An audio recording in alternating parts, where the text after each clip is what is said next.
All right, more breaking news. An Illinois judge has just ruled that Donald Trump should be kicked off the ballot in the state.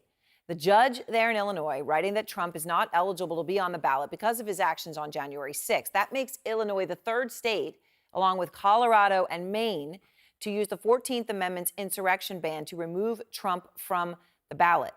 Of course, that 14th Amendment case in Colorado is in front of the Supreme Court as I speak, waiting for a decision.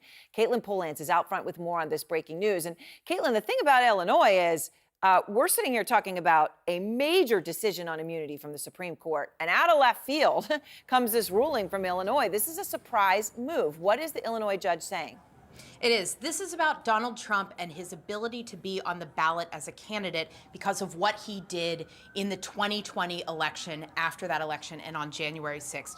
This judge in Cook County, Illinois, is writing quite clearly her decision here that the Illinois State Board of Election shall remove Donald J. Trump from the ballot for the general primary election on March 19th, upcoming in a couple weeks, or cause any votes cast for him to be suppressed. Now, there's some things in this decision today that are going to put that on hold initially, but Aaron, it's quite a clear decision, and this decision from Illinois, it hops on board of what the Colorado Supreme Court has already done and said. That case that now is up at the U.S. Supreme Court, where Colorado was that state through the court system, looked at the evidence around January 6th and deemed Donald Trump to be an insurrectionist and someone ineligible to be on the ballot for president. Illinois says exactly the same thing here. Okay, so now Illinois coming, and as I said, in a surprise move saying this, as the broader question about the 14th Amendment's in front of the Supreme Court. So what does this mean for that? What happens next, Katelyn?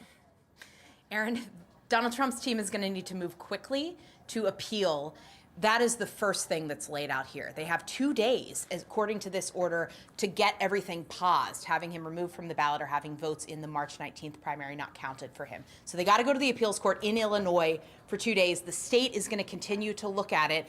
And then so much is at stake at the U.S. Supreme Court. They already are looking at what Colorado did to remove him from the ballot, how that could also affect the third state that has removed Trump from the ballot, Maine. That wasn't in a judicial proceeding. That was by the people who oversee the elections there.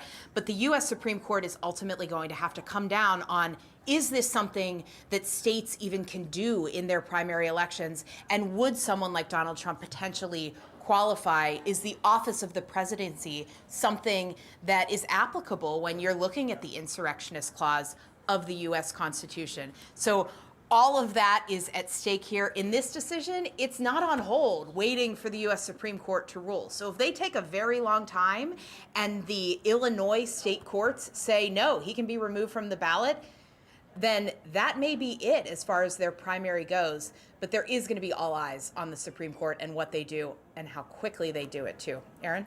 All right. Thank you very much, Katelyn. I appreciate it. With all of this breaking developments, I want to go